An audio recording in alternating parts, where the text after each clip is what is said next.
Diddy is seen in handcuffs in footage obtained by TMZ. It is what we've all been waiting for.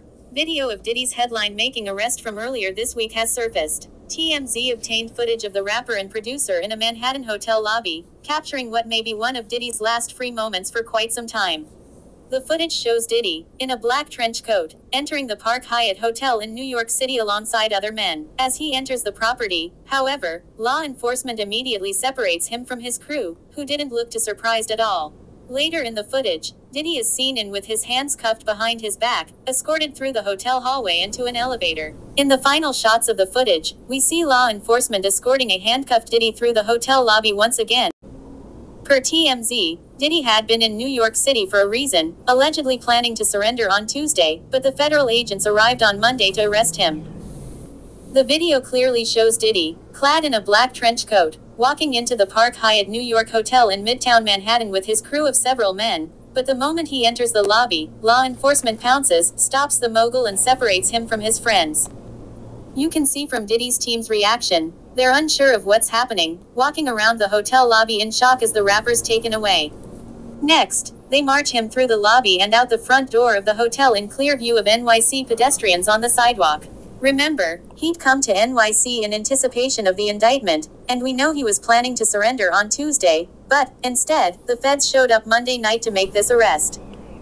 Video taken just moments before the arrest shows how great of a time the rapper was having in NYC, interacting with several excited fans he ran into on the streets. Diddy's been charged with racketeering conspiracy, sex trafficking by force, fraud or coercion and transportation to engage in prostitution. He was denied bail this week, with the judge in his appeal saying prosecutors proved the defendant is a danger. As a result, Diddy's in lockup at the notorious MDC Brooklyn, a detention center in New York City with a rough reputation. So this is Diddy's lawyer being interviewed by reporters talking about the bail appeal. Now we know the 2 bails have been turned down by the judge, but this is what his attorney had to say.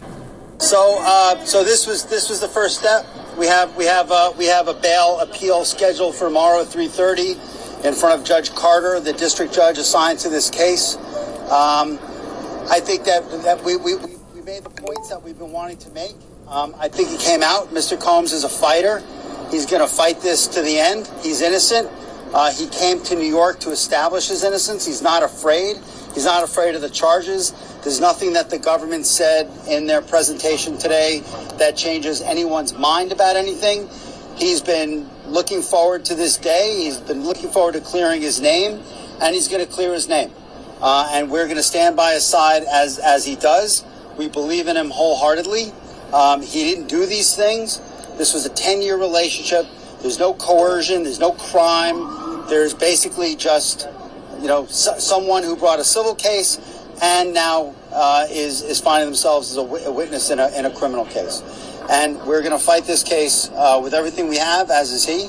And eventually he's going to be shown to be innocent. And so tomorrow we fight again, and we'll fight every day until we don't have to fight anymore.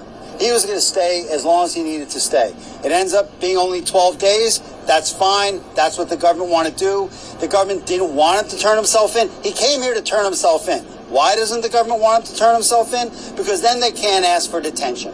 So they go and they arrest him. They arrest a guy who came to New York to turn himself in. But we are going to make all these points again tomorrow, and we'll make them as much as we can until we get him out.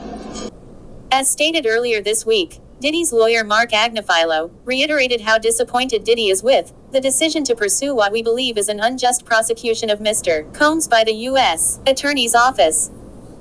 Agnifilo says Diddy's a music icon and self-made entrepreneur who has spent 30 years building his empire and working to raise a family and uplift the black community, and insists his client's not a criminal. He's noting Diddy's been very cooperative with the investigation, and asking people to reserve judgment until they've seen all the facts. So these are the detectives walking Diddy to the elevator to go up to the room in order for them to search the room. So we see here about 4 federal officers surrounding him. He's already in handcuffs. They're about to enter the elevator. So here again, we see them entering the elevator. When they were done with searching the room, They came back down. I'm sure they had a search warrant because these are federal agents. They're not rookies. So they give him the perk walks through the lobby, up to the room and back down and to the streets. So they're leaving the Hyatt Hotel. He's already in handcuffs. But there's nobody videotaping all of this. Even the people in the hotel, I don't see them videotaping. They probably did. But a video of the arrest did not surface until TMZ let this particular footage out. So I'm wondering, how did they obtain their footage? Somebody must have taped it. So that is Diddy, the guy on the left with his hand behind his back, with handcuffs on, and he has that black trench coat on, walking out the lobby, walking into the streets, flanking him like if he's a die-hard criminal. So obviously the feds changed their mind. Diddy went to New York to turn himself in, and they arrested him the day before he was supposed to turn himself in. But what I'm wondering, what happened to the group, this entourage, these fellows he was with, having a good time before he turned himself in? Because we saw footage also of him in and around New York, just around Central Park for one. He was taking pictures, selfies with his fans, just enjoying life, because he didn't know and still don't know if he's ever going to see the light of day. But it just goes to show, folks, you can think that you're the king of a city, but when the feds are ready to come get you, you're not king of nothing but the toilet bowl. But this truly was disgraceful. Diddy did not want this perk walk, but he got it, and maybe that's why the feds did it, just to remind him that, you know what, you are going to be brought down, and you're going to be brought down in a spectacular manner. So when they went up to the elevator and searched the room and came back down, it said that they found drugs in there, but it wasn't mentioned at the bail hearing, and I'm wondering why. Is this going to come up later in the trial? Because if it's drugs and illegal drugs at that, then I would think it would come up at the trial. But how dumb can you be to have drugs in your hotel room when you know you're going to turn yourself in, and maybe there might be a possibility of them picking you up earlier, and if they do pick you up, they're going to search the room. Diddy was not thinking clear. But then again, for the past 10 years, he haven't been thinking clearly. But he should have never had drugs in his hotel room. He's not playing with a full deck, folks. Because turning himself in for one thing, he knew the charges. The lawyer talked him into turning himself in. So I hear some people are saying he could have been over there in Bali with Russell Simmons, sipping some tea or champagne. So I don't know about this escaping, guys, because we all know that if they really want to get Russell Simmons, they can get him. If they really want to put Diddy away, they will. There's no such thing as hiding from U.S. justice system. But I did hear reports that a lawyer said he knew 6 months ago when the homes were raided that Diddy was going to be arrested. So I'm sure he informed his client to get ready, get prepared. He advised him to turn himself in, which Diddy did, which in hindsight, I don't know if he is regretting it. I wonder how the children are doing, especially the girls. Kim Porter's twin daughters, because I know this has got to be a blow and a shock to those children. Speaking about Kim Porter, I heard her book might be coming out in the wake of all that's happening now to Diddy. The person who has the copy is not so afraid to release it into book form now. This is what I heard on the streets. So I don't know why Diddy's lawyer keeps saying that he's innocent of all charges, and Diddy believes it because he taped everything. All his criminal activity, so-called alleged criminal activity, it's on tape. It's on camera. Diddy was placed on suicide watch at the Metropolitan Detention Center in NYC, but he's not suicidal, at least according to his lawyer. Diddy's attorney, Mark Agnifilo, tells TMZ, the suicide watch directive issued by MDC officials was merely a routine measure for new, high-profile inmates. Agnifilo noted he spent 6 hours Thursday with Diddy at the federal lockup, and the music mogul turned criminal defendant was not at all suicidal. In fact, Agnifilo says, Diddy was strong, healthy, confident and focused on his defense. As you know, Diddy was arrested Monday night in Manhattan after a federal grand jury indicted him on charges of racketeering conspiracy, sex trafficking by force, fraud or coercion and transportation to engage in prostitution. Considering an appeal to the Second Circuit, and we're certainly getting ready to try the case. And so that's really what our focus is. How did last night go for him? How, did he give you any details? Listen, it's all tough on him. It's tough on everybody.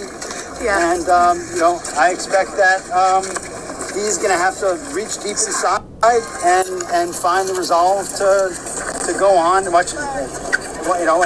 fight this case, which is what he's going to do. Flight risk is that he is too dangerous. That what you took away, and what do you think about that? Listen, I'm planning on appealing it, so that's what I think about it. Weird question. What is he eating?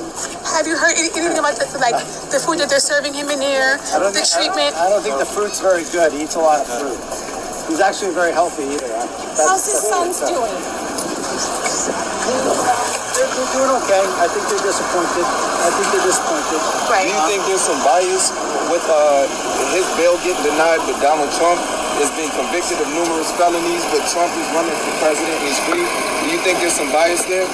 Be honest. My honest answer is 20-something felonies. I think free. I hear you. I hear you. Versus free. Has anyone? This guy offered up $50 million in bail. I'm with you. Has anyone actually sat down and kind of explained to the twins what's going on? Are they fully aware of Yes. Okay. They're fully aware. Sir, can you address one more time why you requested Essex County? It's better for the person who's being housed there. It's a little less difficult. MDC is famously, I'll just put it, difficult to be there.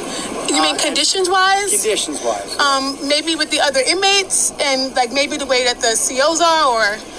It's just MDC has historically had tremendous problems, and the problems aren't resolved. As you come onto the page, don't forget to like the video, share the video, subscribe to the channel if you haven't done so as yet. Thank you. Okay. Essex will be better, you think? How are you feeling right now? For him? I think Essex would be better.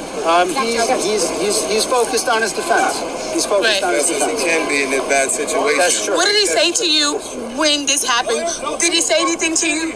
Did he give you, make any emotions to you after he found out that it was denied again? He's disappointed. He's disappointed that it was denied. And he's a tough guy, in the real sense. Not he's been through a lot.